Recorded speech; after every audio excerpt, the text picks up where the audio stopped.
3 standard galactic cycles had passed since the incident at New Busan, and Captain Yuki noticed something interesting as the Soul's Thunder approached the Nexus trade hub.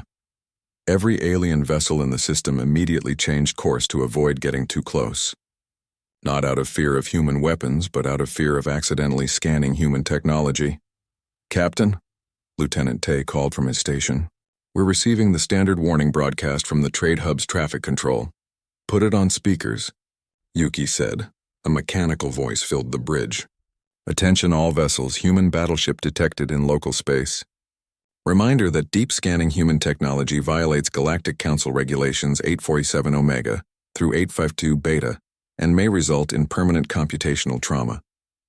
Please maintain minimum safe thinking distance of 50,000 kilometers." Communications Officer May chuckled. "They've updated the warning again. Last time I was here, the safe thinking distance was only 20,000 kilometers.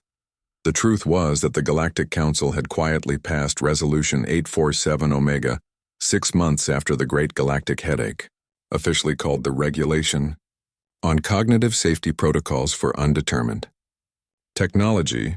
It was more commonly known throughout the galaxy as the "Don't even try to understand them" decree. The regulation stated that any attempt to analyze human technology beyond basic visual inspection was classified as a form of cognitive warfare and was strictly prohibited under 17 different intergalactic treaties. The penalty for violating the regulation was having to explain to your insurance company why your computers needed therapy. "Sir," May continued, "we're receiving a priority transmission from the Trade Hub's administrator. They're asking us to dock at berth 97. Isn't that the isolation berth?" "Yes, sir. It's specifically designed for ships carrying hazardous materials or dangerous technology. They've installed special computer systems that are programmed to not think too hard about anything they detect." Captain Yuki smiled. Humanity had become the galaxy's favorite problem that nobody wanted to solve. Most species dealt with difficult neighbors through diplomacy, trade agreements, or military deterrence. The galaxy dealt with humans by collectively agreeing to pretend they didn't exist whenever possible. Engineer Day joined them on the bridge, carrying a data tablet filled with maintenance reports. "Captain, I've been promoted again. Earth Command just made me Chief Impossible Systems Officer for the entire human fleet. Congratulations. What does that job involve? I oversee all technology that works perfectly for humans, while remaining completely incomprehensible to everyone else. Basically, I make sure our ships continue to offend the sensibilities of alien artificial intelligence." Lieutenant Tay pulled up the latest reports from Earth Command. "Sir, the fleet is expanding. We now have 47 ships equipped with paradox engines, 12 vessels powered by concentrated optimism, and 3 experimental cruisers that run on what the engineering reports describe as sheer bloody-mindedness. The human fleet had grown considerably since first contact with alien civilizations.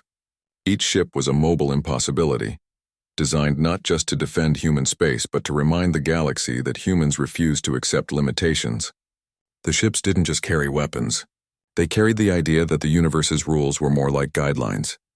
"May, are you monitoring the galactic news networks?" Captain Yuki asked.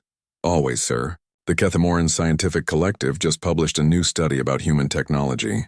It's titled Why We Stopped Looking, a Comprehensive Guide to Maintaining Sanity in an Incomprehensible Universe."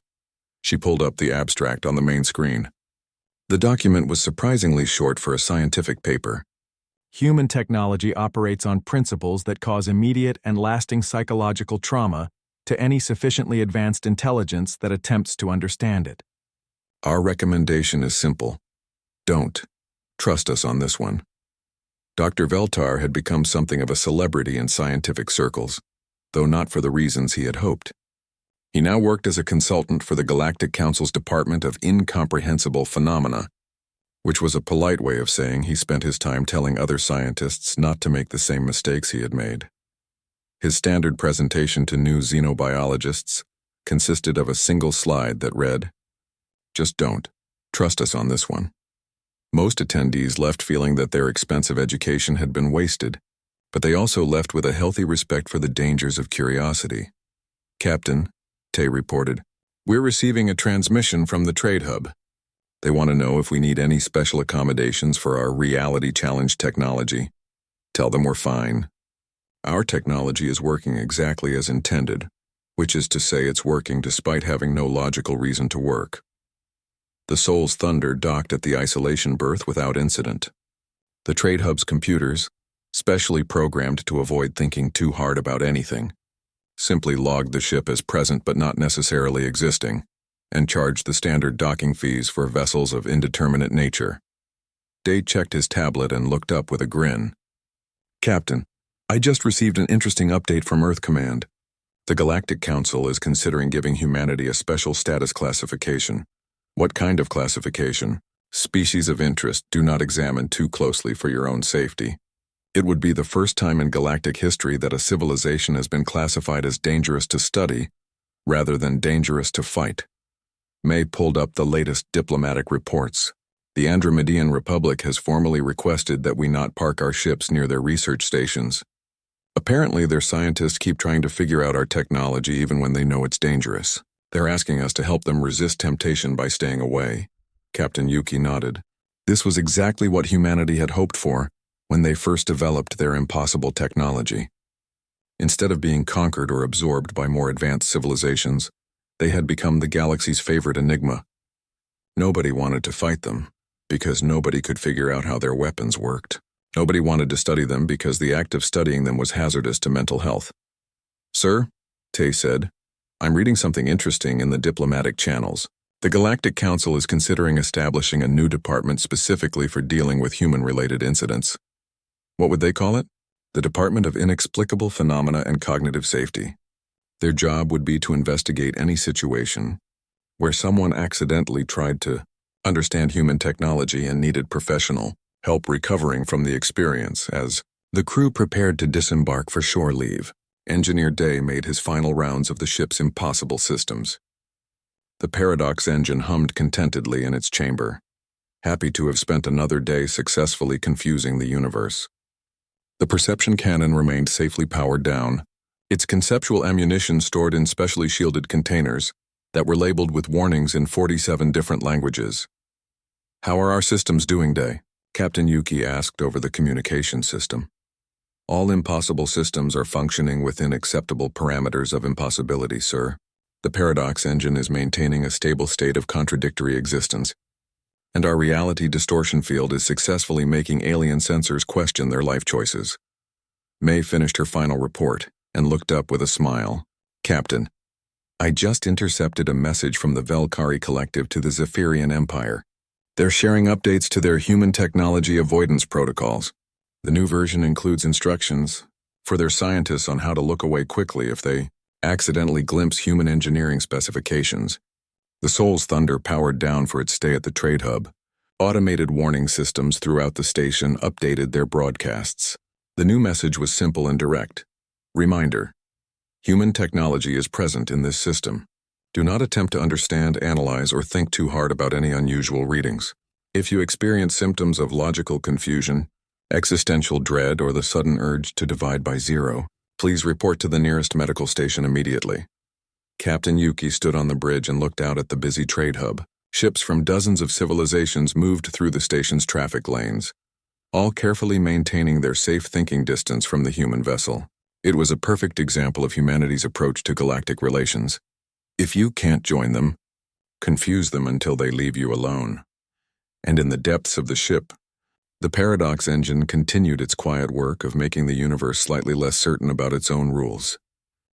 Communications Officer May watched her screens with fascination as reports flooded in from across the galaxy.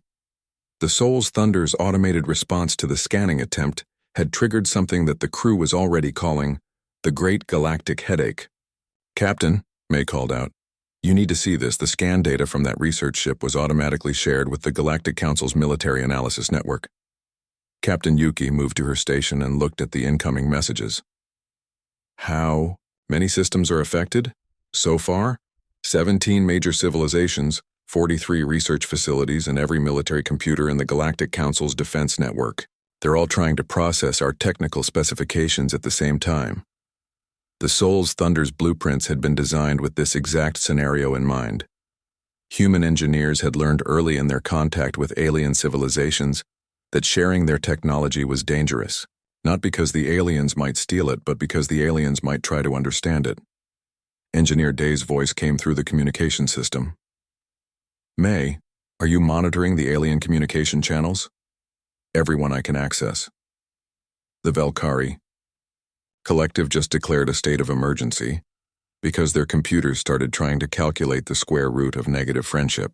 The Zephyrian Empire shut down their entire research network after their AI began asking philosophical questions about the nature of existence.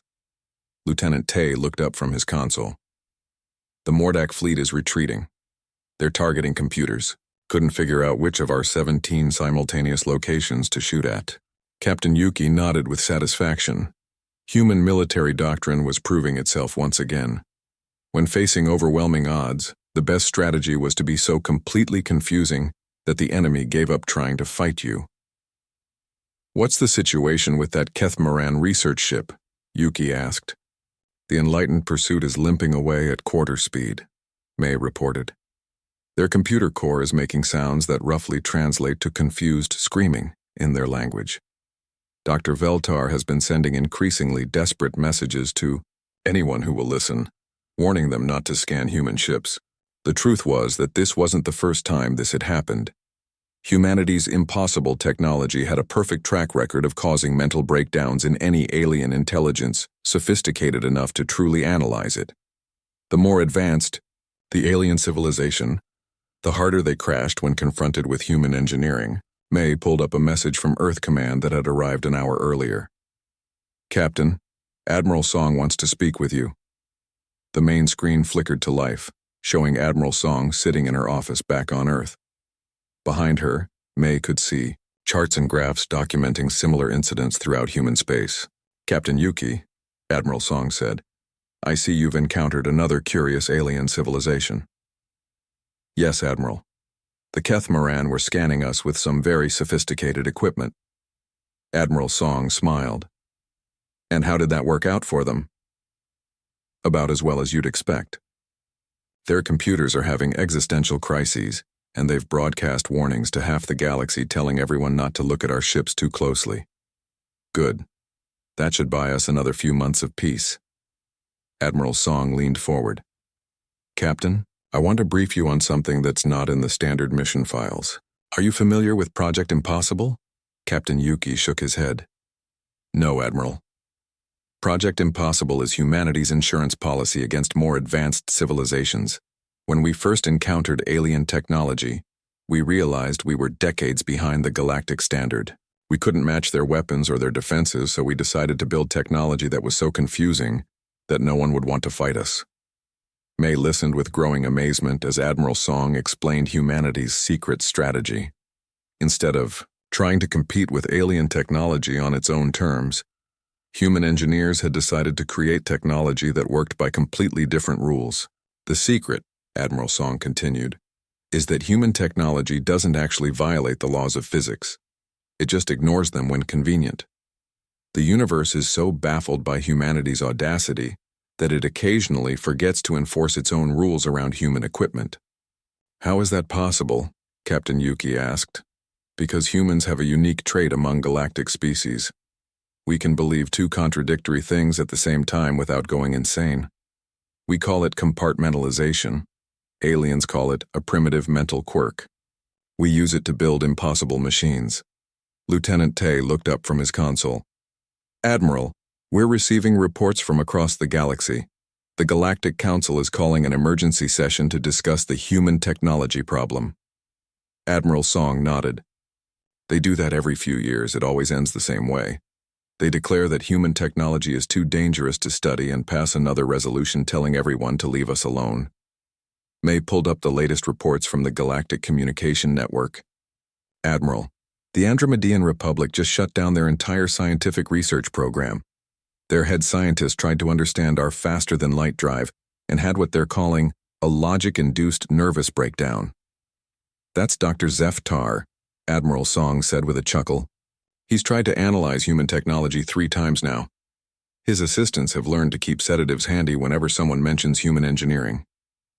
Captain Yuki studied the reports flowing across his screen. Admiral, are we really the Only species that can build technology like this? As far as we know, yes. Every other species in the galaxy evolved to work within the laws of physics.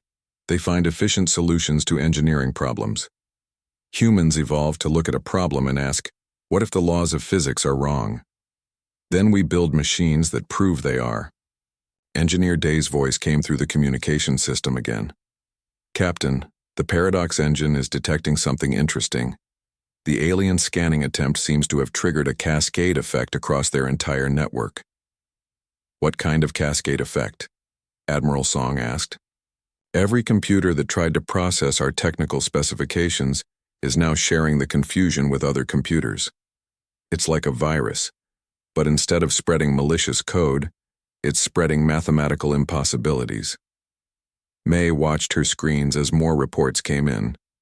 The Galactic Council's communication network was experiencing what could only be described as a logic storm. Every time one computer tried to explain the impossible data to another computer, both computers became more confused. Admiral, May reported, the Centaurian Trade Federation just declared bankruptcy. Their economic computers tried to calculate the market value of determined stubbornness and divided by zero. Admiral Song laughed. Captain Yuki, your mission is now complete. You've successfully reminded the galaxy why they don't bother us. The Mordak fleet is retreating. The research ship is warning everyone to stay away from human technology, and half the galactic computer networks are having nervous breakdowns. What happens now? Captain Yuki asked. Now you deliver those supplies to New Busan and head home. In about 6 months, the Galactic Council will pass another resolution about the dangers of scanning human ships. They'll call it something like the Updated Regulation on Cognitive Safety Around Human Technology, and file it next to the 37 other regulations they've passed about us. As the Soul's Thunder continued toward its destination, May monitored the continuing chaos across the galaxy. The simple act of trying to understand human technology had triggered the largest information crisis in galactic history. Computers. Everywhere were struggling with concepts that hurt to think about, and somewhere in the depths of the ship, the Paradox engine hummed contentedly, happy to have confused an entire galaxy simply by being itself. Engineer Day wiped sweat from his forehead as he worked in the deepest section of the Soul's Thunder. The Paradox engine chamber was always hot, despite the ship's advanced cooling systems. The heat wasn't from the engine itself, but from reality trying to figure out what the engine was supposed to be doing. Hey Day, called Lieutenant Tay from the monitoring station. We've got company. Someone's scanning us with some serious equipment. Day looked up from the quantum stabilizer he was adjusting. The Paradox engine sat in the center of the chamber, a sphere of twisted metal and crystal that seemed to shift and change when nobody was looking directly at it. Sometimes it was the size of a basketball. Other times it filled the entire room. Right now it appeared to be both simultaneously. What kind of scan? Day asked, pulling up the external sensor readings on his tablet. Deep range, high intensity. Looks like Kethmoran technology. They're really trying to get a good look at us, Day frowned.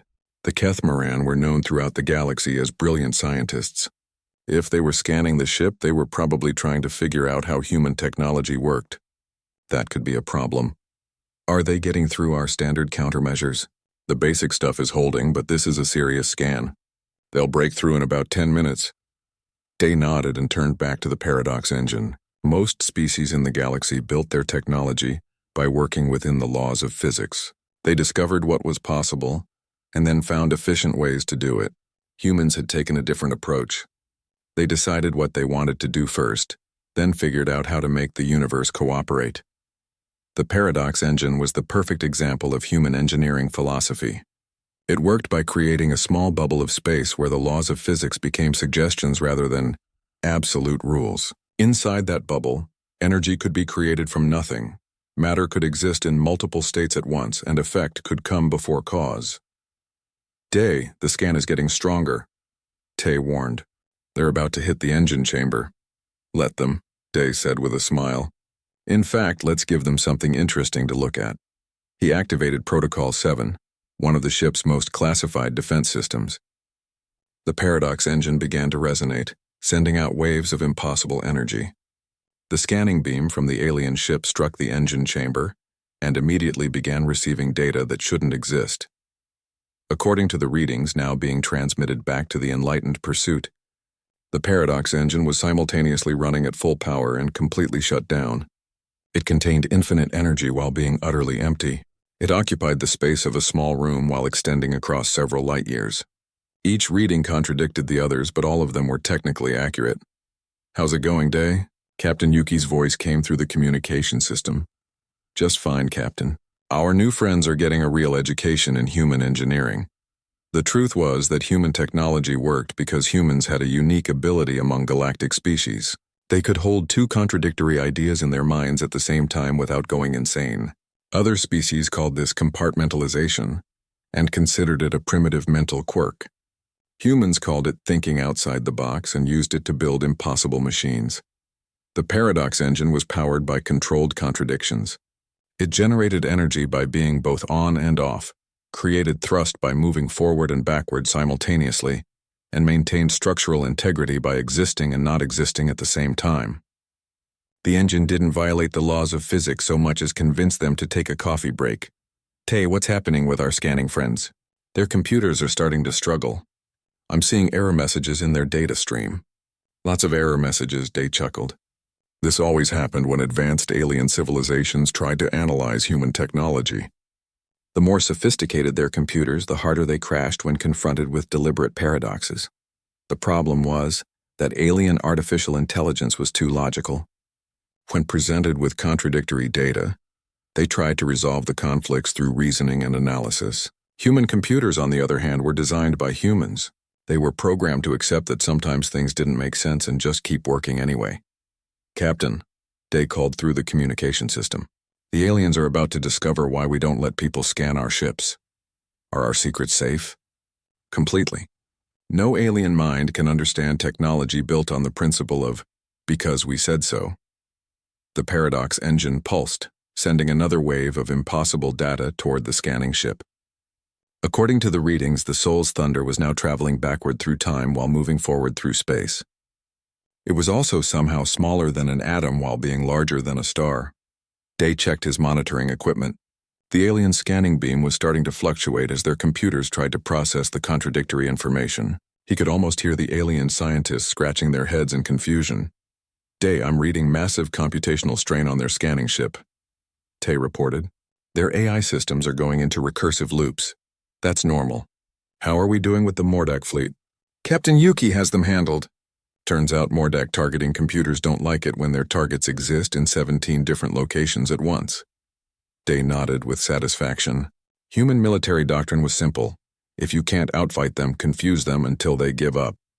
The paradox engine made every human ship into a mobile, impossible object.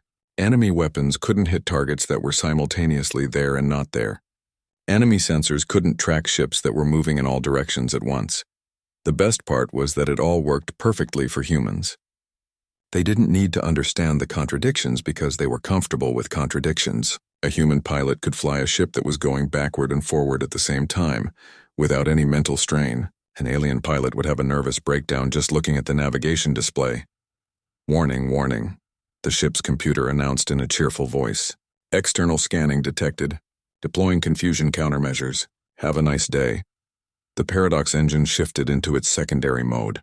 Instead of just being impossible to understand, it began actively broadcasting confusing information. Any computer that tried to analyze the data would find itself trying to calculate the square root of purple or determine the exact weight of a philosophical concept. "The alien ship is backing away," Tay reported. "Their scanning array just shut down." "Emergency shutdown?" "Looks like it. I think their computers are trying to protect themselves." Day patted the paradox engine affectionately. The device hummed with contentment, happy to have confused another group of overly logical aliens. It was a simple machine with a simple purpose, to be so completely impossible that anyone who looked at it too closely would need to lie down for a while. "Good job, old friend," Day said to the engine. "Let's see if we can give them one more surprise before they give up completely." He activated the engine's final protocol. The Soul's Thunder began broadcasting its complete technical specifications on all frequencies. To any human engineer, the blueprints would be helpful and informative. To any alien computer sophisticated enough to understand them, They would be the equivalent of a logic bomb designed to cause immediate and permanent confusion. Dr. Veltar stared at his displays with growing confusion. Each of his 4 optical sensors was capable of processing information faster than most civilization supercomputers. But nothing he was seeing made any sense. The human battleship appeared to be simultaneously accelerating and decelerating while somehow managing to exist in the same space as a small moon and also being microscopic. "This is impossible," muttered Kreebok, his tentacles writhing with distress. The readings show the ship traveling backward through time while moving forward through space.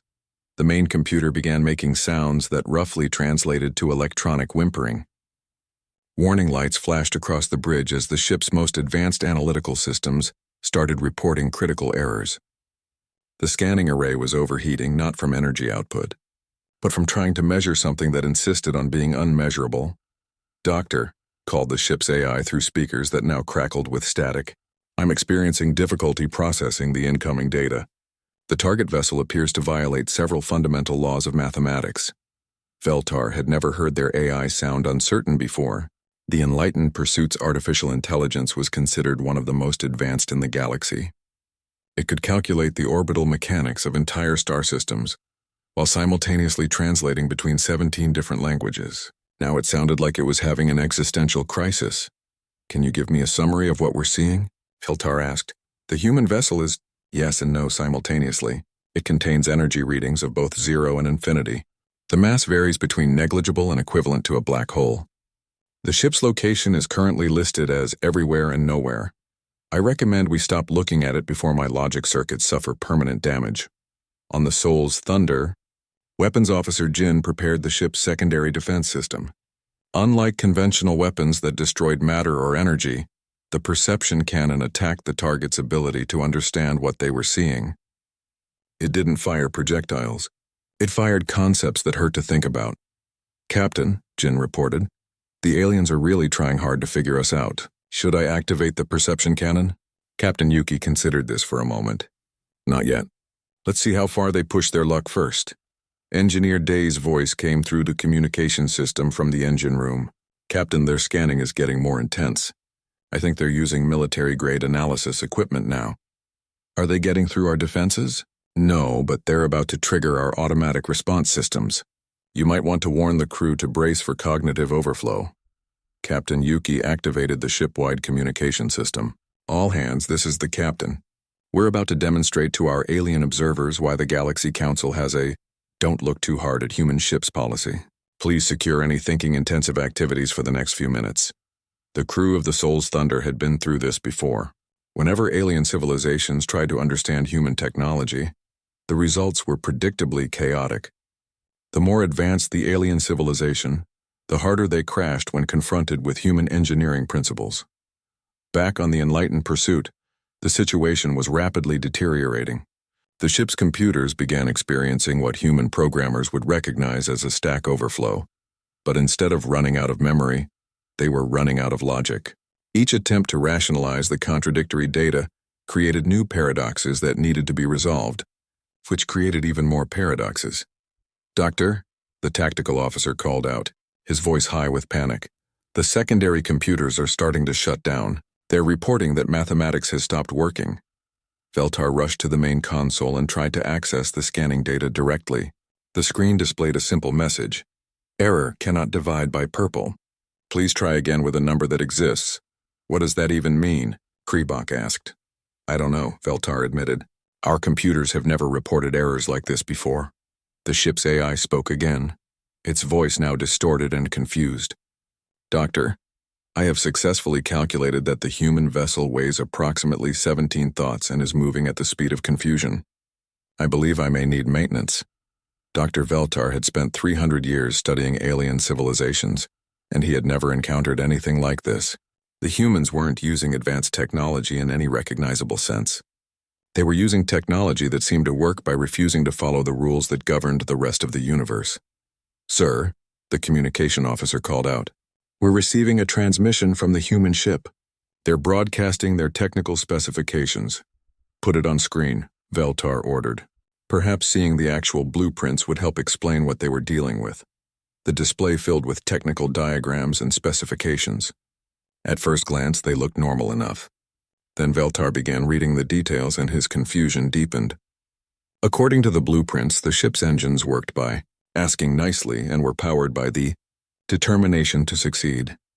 The navigation system apparently used educated guessing, while the weapons were described as very convincing arguments. These specifications make no sense, Kreebok said.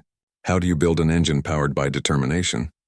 The ship's AI tried to process the technical blueprints and immediately began experiencing what could only be described as a mechanical nervous breakdown. Error. Cannot compute stubborn refusal to accept limitations as an energy source. Error. Because we said so is not a valid engineering principle. Error. Please help me, I think I'm having an existential crisis. Emergency alarms began sounding throughout the enlightened pursuit.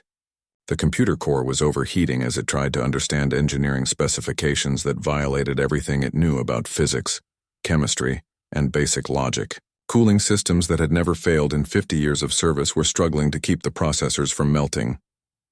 Emergency shutdown protocols are failing, the engineering officer reported. The computers can't decide whether they're on or off. They appear to be stuck in a quantum superposition of both states. Veltar realized they were in serious trouble. The human ship wasn't just defending itself with advanced technology. It was defending itself with information that was literally harmful to think about. The blueprints weren't just technical specifications. They were mimetic weapons designed to break the minds of anyone sophisticated enough to understand them. Cut all power to the scanning array, Veltar ordered. Full emergency shutdown of all analytical systems. I can't, Doctor. The computers won't respond. They're too busy trying to figure out how humans built a faster-than-light drive using wishful thinking and a really positive attitude. On the main screen, the Soul's Thunder continued its approach toward the Mordak fleet. Enemy ships were firing everything they had at the human vessel, but their targeting computers were having the same problems as the Enlightened Pursuit's scanners. How do you hit a target that exists in a state of quantum, maybe? Dr. Kreebok said quietly, I think we should leave now. Veltar nodded grimly.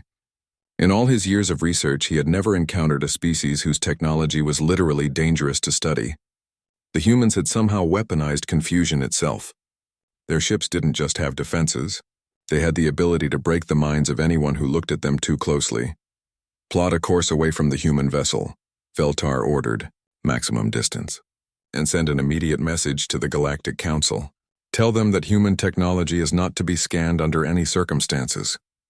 As the Enlightened Pursuit limped away from the battle, its computers still whimpering about mathematical impossibilities, Veltar began composing his report. It would be the shortest research summary of his career. Recommendation, don't even try to understand them. The bridge of the Enlightened Pursuit hummed with quiet efficiency. Dr. Veltar stood before the main display, his forearms crossed as he studied the latest reports from the Galactic Council. The massive research vessel drifted through space, its gleaming hull reflecting the light of distant stars. Another transmission from the Council, Doctor, announced his assistant, Kreebok. The young scientist's tentacles twitched with excitement. They want us to investigate the new species again. Veltar sighed through his breathing slits. In his 300 years of studying alien civilizations, he had never encountered a species quite like these humans. They had appeared on the galactic stage only 50 years ago, claiming a small cluster of systems near the outer rim. Most species took thousands of years to develop space travel. These humans had done it in mere centuries. What do we know about their latest activities? Veltar asked. Kreebok activated the holographic display. A blue-green world appeared, surrounded by the chaos of space combat. The human colony of New Busan is under attack by the Mordak Empire. The humans have sent a single battleship to break the siege. One ship? Veltar's optical sensors focused on the display. Against an entire Mordak battle fleet? That's what makes it interesting, Doctor. The ship is called the Soul's Thunder. It's heading straight for the Mordak blockade. Veltar studied the tactical readout. The Mordak Empire controlled over 200 star systems. Their military technology was among the most advanced in the galaxy. They had ships that could crack planets in half and shields that could deflect supernovas.